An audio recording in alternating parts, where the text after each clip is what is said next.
All right, you can see I got told again, you got to dress up. And I've got all this stuff just hanging around, literally on hangers. So I figured, might as well dress the part, right? But that said, this does look like a little much. Look, good Lord. All right, let's just loosen some of this up. Hang on a second. Oh, who are we talking about today? Why, it's this man. Bah, bah, bah. It's the man. It's Stan the Man. You see that? That's right. Stan Lee is my superhero. This shirt is even a lesson in going viral, like I was speaking about all the time. This shirt is a parody of Jesus is My Homeboy. It was one of the first like Jesus shirts, and the concept back in the day that like let's wear religious things. Ironically, let's wear ironic things. Let's wear things we don't like, right? Because again, trolling. That's just a lot of people. So that's the thing is that this design was very popular, and then you saw many versions of this, many versions. And I found this one. I love it. I've had this forever. This is vintage 2006. So there you have it. And that's what we're going to be talking about right now. This man right here, Stan the Man. That's right, Excelsior True Believers. That's what we're hanging out doing. We're going to hang out with Stan the Man Lee because you know what he did? Create a big chunk of, if not the entire, but certainly laid the foundation of the entire Marvel Universe, right? So he had lots of help along the way, and we're not going to leave them in the lurch. I got lots of that to talk about, everything to talk about. One of the big things I was going to talk about is the fact that Stan Lee, one Stanley Lieber, right? Stanley Martin Lieber, yes, I believe. He was working in comics by this point, okay, in the mid-50s to the 60s, for 20 years already. He was already doing it for 20 years. So he was kind of over it. Right? And as the story goes, before he's about to, see his way out the door, it's like, what if I made something that is, I believe his wife tells him this, what if you made something that was something you wanted to do, like that you never did do, something we could really do, right? Because comics, again, at this time, they had been a little toned down. So comics have been toned down, and Marvel is still just making some humor comics, okay, and some military comics and some westerns, and not really having much success. Again, you can see how things work. I like to relate things to media. Sometimes a movie comes out and it's called like, and it's King Arthur, starring, King Arthur, Lancelot, and like all the other knights there. Like, no, it's not. That's starring no one. So they're trying to do where it's like starring the characters. You care about King Arthur so much that you're just going to go see this movie, right? So that's a genre book. That's a genre book. And they needed stars, right? And that's what Marvel started to think about. And that's what Stan Lee tried to do. And I'll tell you, he looked to the stars. That's what he did. And what he wanted to do was create the first example of what a Marvel superhero really is. And that is a superhero with problems. Okay? The difference here is, and I touched on in the last video, the DC Comics heroes are like gods that kind of, if I didn't finish my point last time, Clark Kent is the disguise, right? And that's what I was trying to get at before. When Superman's parents die and all that, that's what I was saying before. So that's why there's a series of videos. You got to watch them all. You remember in the movie, if you've all seen the original movie, I would hope you did. If you haven't watched the original Superman film starring Christopher Reeves, you should, because it's a film. All right, Marlon Brando's in it, for goodness sakes. John Williams does the score. That's the guy that does Star Wars. It's phenomenal. Gene Hackman's in it, which is actually a big deal. And he gets top billing. Christopher Reeve Superman, he does represent everything Superman's all about. I keep hyping this movie. You should watch it. But it is the pre-crisis version of Superman. It's this Superman that crash landed, all that stuff, and then Pa Kent passes away, and then Ma Kent passes away, and then he goes on to be a man and does all that, where Clark Kent, okay, he grows up in Smallville with them, and then they die, and all that. But remember, he lifted a tractor up. He was Superboy, okay? He was a super baby. There's comics all about this sort of thing. He used to date Lana Lang. He loves the letter L's, doesn't he? Lex Luthor, Lois Lane, something with Superman and the double letter L's all his life.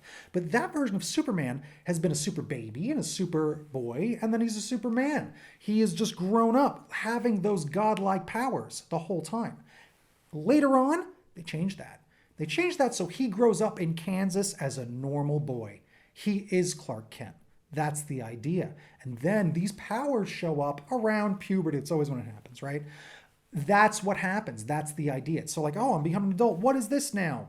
but they had a normal upbringing. So that way Clark Kent is real. Clark Kent tries to peek at his Christmas presents, but his parents know that, so they have lead-lined wrapping paper.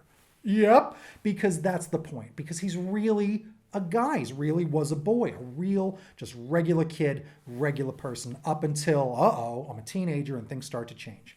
Very similar to some heroes, and one hero we'll get to. Teenage hero, they've always been sidekicks up until this guy. So before we leap on to that, let's talk about the first family of comics, right? And that is the Fantastic Four. And look, I'll even show you. I brought this out here. Oh, look at that. There they are. Look at that. The Fantastic Four, the first family of comics here. They're the best. Who do we got? Reed Richards, brilliant scientist. The Invisible Woman is the love of his life, or the Invisible Girl at the time. All right, remember that. Don't forget that.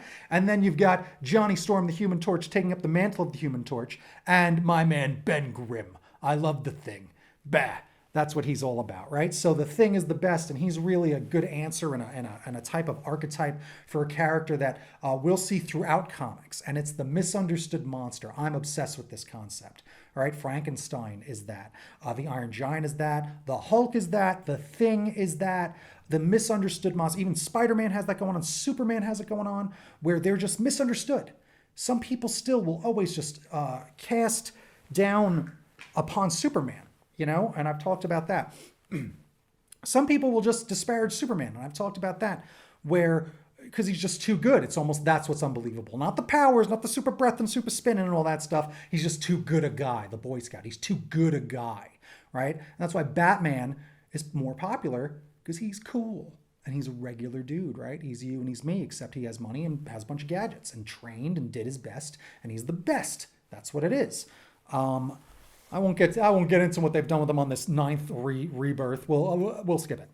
All right. But that's a lot of what it is, right? So you've got the first family of comics, and he was more interested in these characters when they're hanging around, when they're just being people. Gee, can't believe what happened the other day because those cosmic rays, radiation, the atomic age, as we've been talking about. Crazy radiation. I've got superpowers. It's just what it happens in the Marvel Universe. Everyone's terrified of the atomic bomb, radiation. They've seen it happen now because of dropping bombs on Nagasaki and Hiroshima. It's not imaginary anymore. What a concept. What a thing to live through and witness, right? And know that we're always just, you never know, a few disagreements away. And that's why that weapons war, just like the space race, every country, it's still the game of risk. I hate warning you about that, but it's true. And something that happened in like the 50s that they were terrified of the way the world was working. By the 80s, when we get to that, you'll see how comics change. But Reagan, as I talked about, it's Morning in America again. They were trying to recapture some of the wholesome adorableness of the 50s, that back to family, back to this new lifestyles. There was a new technology change. There was an advancement in technology. One of it being that we get to cable TV. It changes a lot. More options, things that get more diverse, because that's when you start to have things for everyone, right? BET needs to exist so that black entertainers have a place where they can have a spotlight shined on them, right? The Apollo Theater is a big, important thing to black culture. You need your voice represented, and you'll never get it when there's 3 channels run by tyrants, right? But there's this many, and if we can get it together, we can broadcast a signal and get our stories out there. Exactly correct. And that's what's important when television happens. And that's what the Silver Age is all about. It's the dawn of television. So things are impacted very greatly. DC, huge control over comics, very popular still with what they've got because they've been doing it for a while. They're the ones that survived when everything changed in the with the Comics Code Authority. And let me talk about this. The Comics Code Authority, very bad and very good. The concept is because of censorship. I said it before.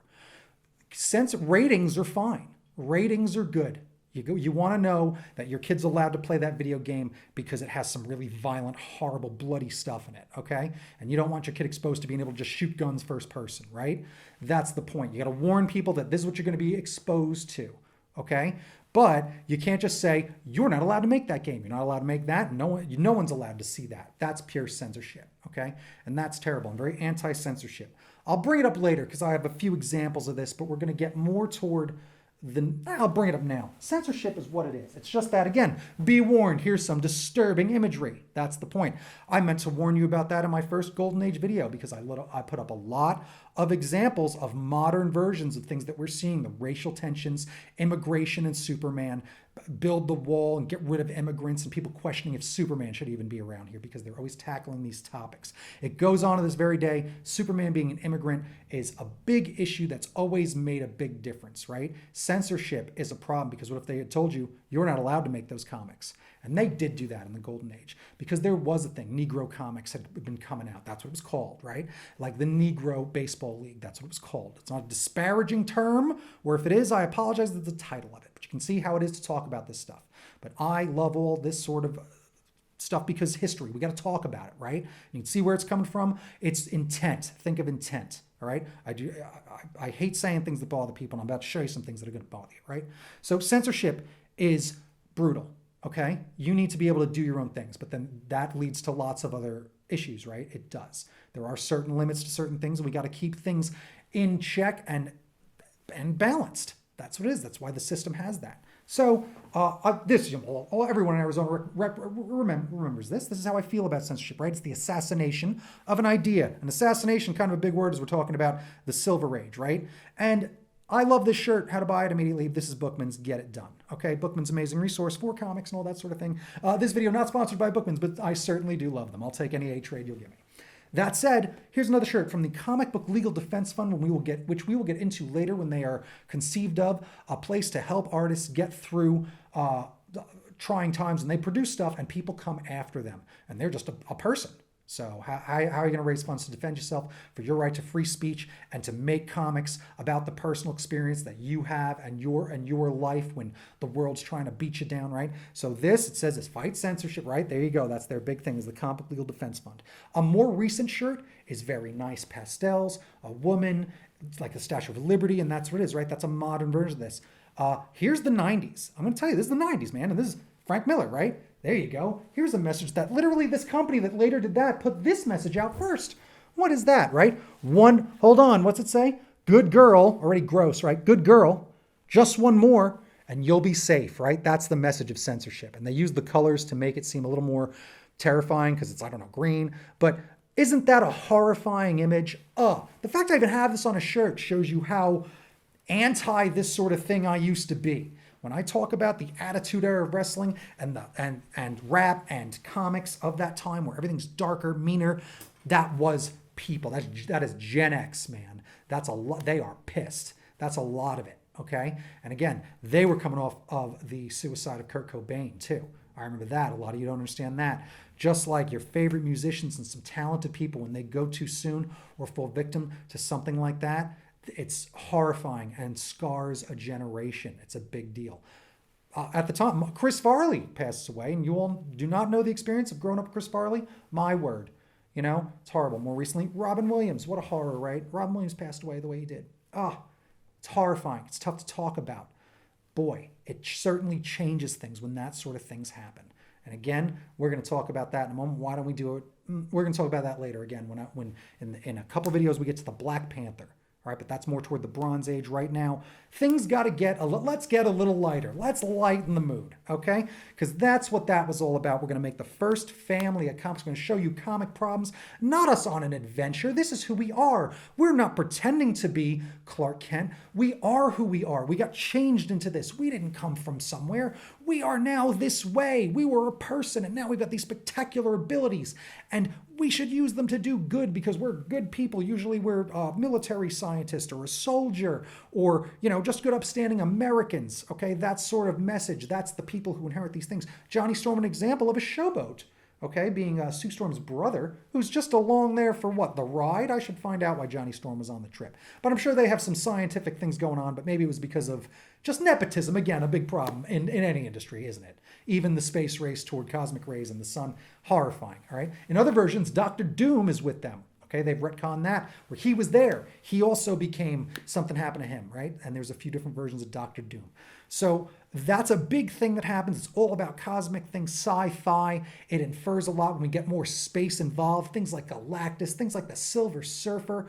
The Silver Surfer becomes one of the most, he ends up becoming one of those popular characters in comics because of, so does Doctor Strange, because of different things that people are interested in. Psychedelic art is the thing. We'll talk about that in a moment. We're going to, with Jim Steranko and Nick Fury, psychedelic art happened. You had pop art over there happening with Batman, people that grew up with it. Now we're going to bring art that's happened, surrealism, right, into comics. We're going to use comics in a whole new way because it's attracting adults that are very talented creators that are like, this is something that I would like to try. I grew up reading comics. What if I tried them now? And every generation builds and steals from its previous owners. That's the idea. It just builds on it. You don't have to invent a thing. Then you take that thing forward and then you invent some things. And then the next generation doesn't have to invent a thing. So then they take that standard and they build upon it.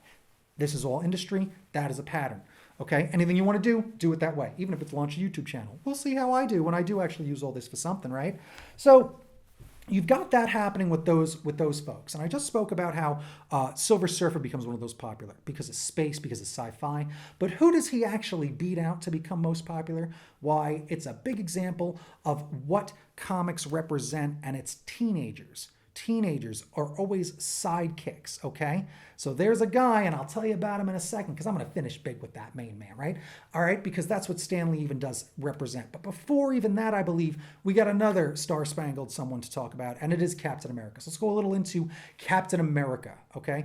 Captain America, as I was speaking about, and I told you, as I've used it as an example several times now, the real world affects his character, and I want you to do the same in your projects, right? He disappears, his comic says goodbye, and then we've got all these superheroes that have started to show up. All right, we've got these new superheroes. Characters like Daredevil have been invented. Characters like Hawkeye.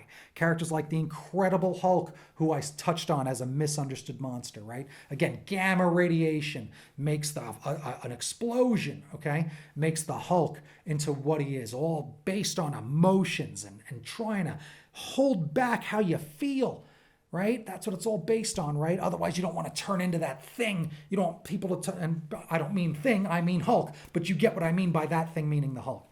So that's what happens. But he invents Iron Man, the concept of Iron Man, Thor, right? Thor, brilliant, magic Thor, God that comes to the Marvel Universe, all right, after the Fantastic Four.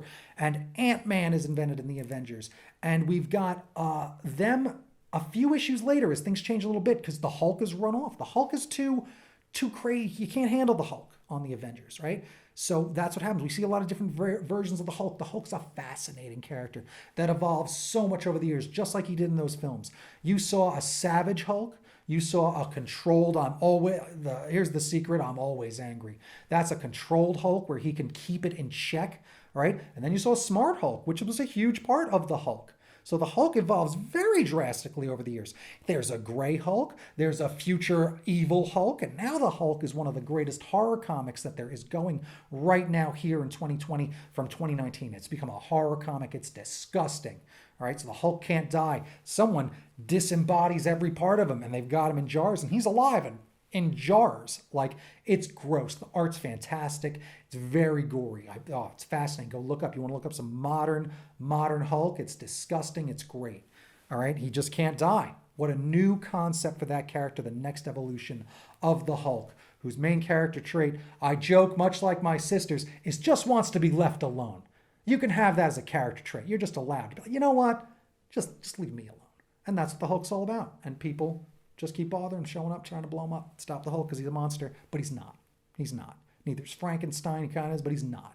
Right? He didn't mean to do that. Right? He's out of control. So that is a concept. That's a character, right? So we've got the family character. We've got the team that's just been invented, the super team that's made of the billionaire philanthropist scientist who makes weapons, Tony Stark. So you got a genius there, right? Tech genius, okay? Then you've got Reed Richards, science genius. They're starting to build their real cast of characters that soon will meet, and some of them do when the Avengers, of course, show up, as I was just speaking about. Hulk gets run off, right? The Avengers change real quick, and who do they thaw out? They thaw out Captain America, and Captain America comes back because the country needs him.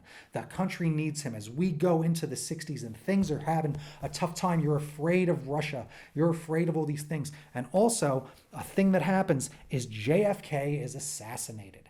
So JFK assassinated. Oh my goodness, America is hurting. Captain America stands for a lot and becomes a real symbol as things change. Things get a bit more adult. And that's what Captain America does represent now in this amazing different story, the story of a man who didn't time travel, right? He didn't time travel. So we always see time travel now. There's a lot of ways to muck up time travel. But just I was trapped in ice and now I've woken up and it's this many years later. Everyone I know is old or dead. I don't understand this new world, right? I'm trying to keep up with things. What happened with this? What happened with that? How did things turn out? It's a great story of what that man is experiencing. And then he's throwing a shield. And then he's punching out Nazis. And then he's doing all this stuff.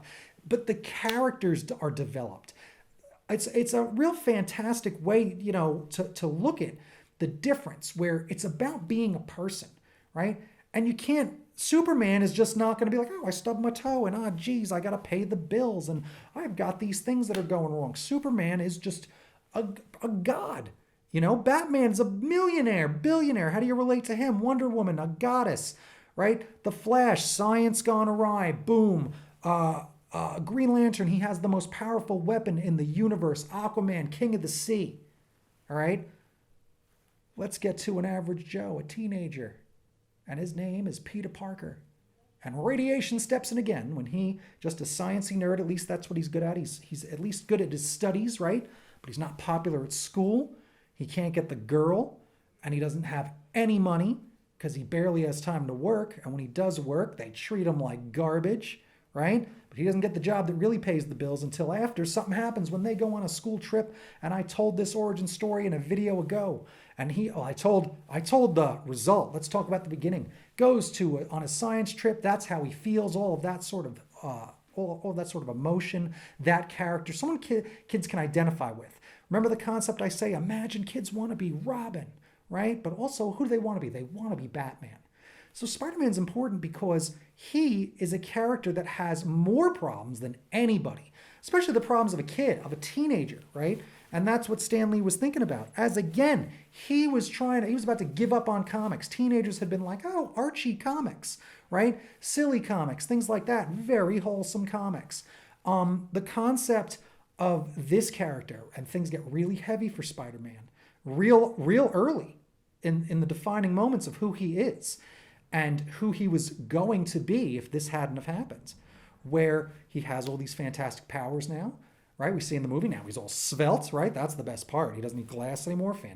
I wish, right? That was even my takeaway from it. That power alone. Oh, I have perfect vision. Now I'm just strong. That's great. Okay, and I'm a 10, right? Not quite Tobey Maguire, but you get what I'm saying.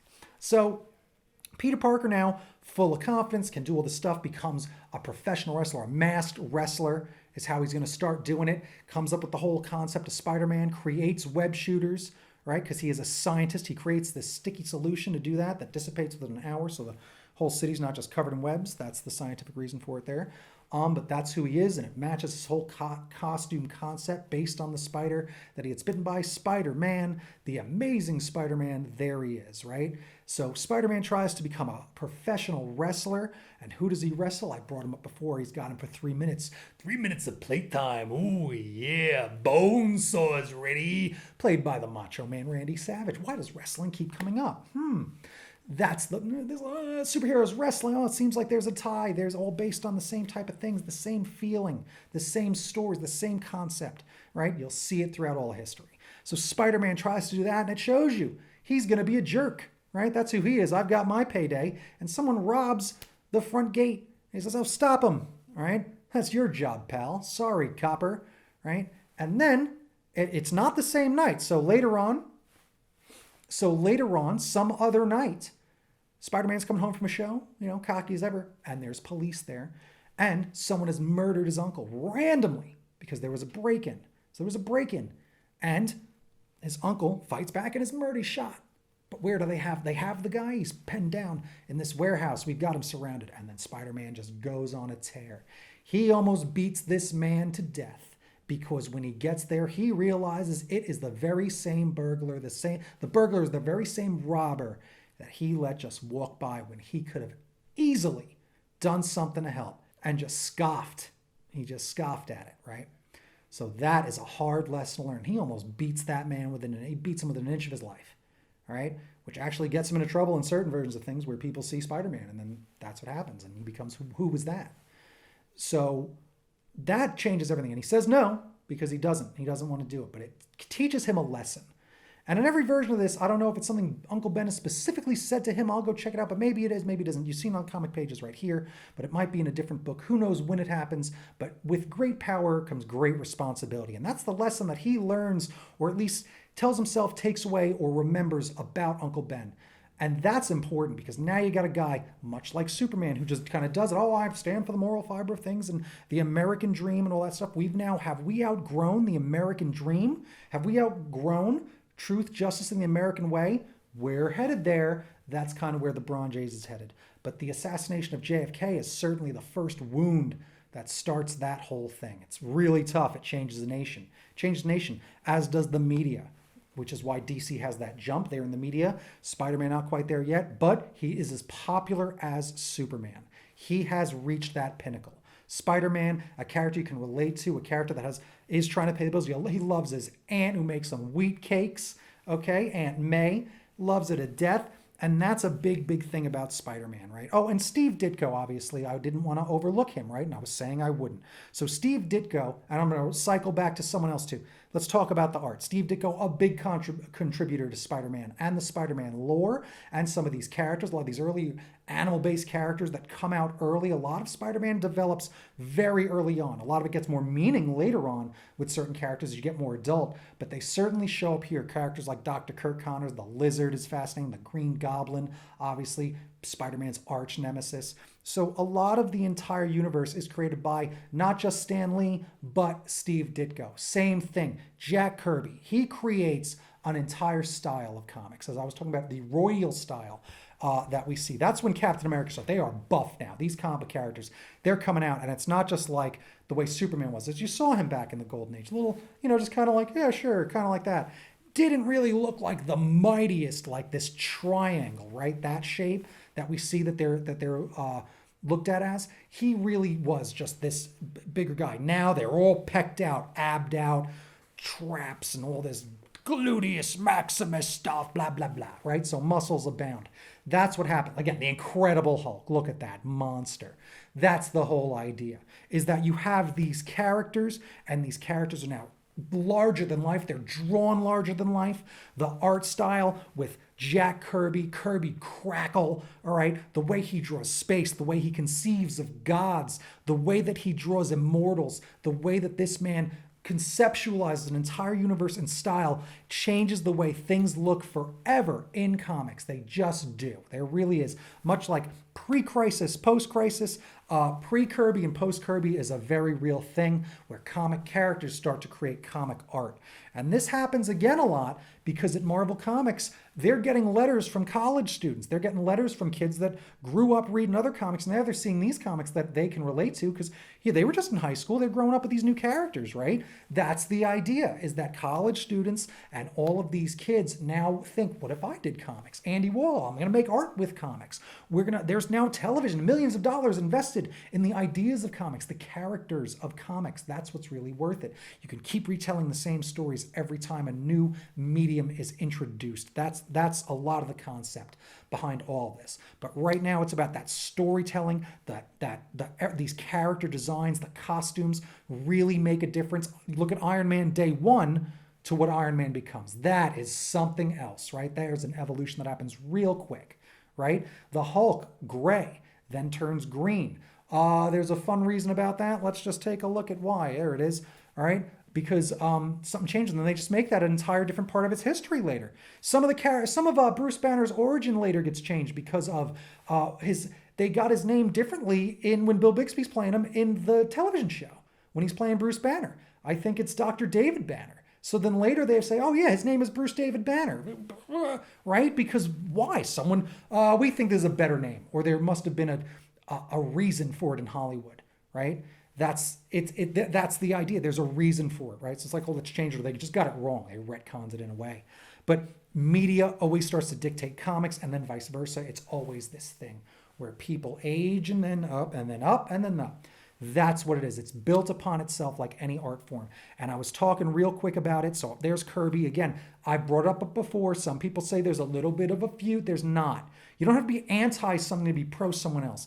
This is not Coke and Pepsi if you're like Stan Lee and Jack Kirby. That is people trolling the concept of Stan Lee, because if you stick around long enough as the hero, people see as the villain. That's just what it is. Too much success means nuts to that guy. And Stan Lee, yeah, an amazing writer. He writes a lot. Oh my goodness, all of it. Even the Spider-Man comic strip was written and then ghostwritten all the way up till 2009. That's amazing, okay? That's fantastic. That is something else, right? That he was still writing the comic strip in the Sunday papers. Stan Lee's still writing Spider-Man, okay? As was, again, Ghost Rider, I'll put him here too, and doing some of that art. Steve Ditko doing some of that earliest Spider-Man art was so the way that Spider-Man was designed all the way through the 80s, all the way there, just keeping this real clean look of Spider-Man where almost he doesn't have a nose. It's an interesting, very stylistic take on Spider-Man. The costume alone, who would have designed that, to redraw that so many times? But boy, doesn't that stand out. Those big eyes, right, that get bigger all the time. That's an evolution of Spider-Man. And it's something to see and behold as you watch characters really evolve. And character style is what changes, and art's what makes the difference as it goes with the ages. And at this time, when I'm talking about all that psychedelic art, I want to talk about Nick Fury's comic, okay? Nick Fury, Agent of S.H.I.E.L.D., all right? What happened there? Because I was talking about that, and boom. So Nick Fury, Agent of S.H.I.E.L.D., done by Jim Steranko, okay? Jim Steranko famously walks into the Marvel offices, and he's just an amazing artist. He's the guy that got comics in a way that beyond no one walks in doing that. And supposedly, and I don't know, I watched this in documentary, it came from Steranko's lips himself, okay? So he talked about, he walked in there and Stan Lee's like, I don't really have anything for you specifically, but you're too good, I can't let you leave, right? And he says, pick a book. And he picks the worst one, which is a very common thing in comics. The worst characters are the ones you can manipulate the most.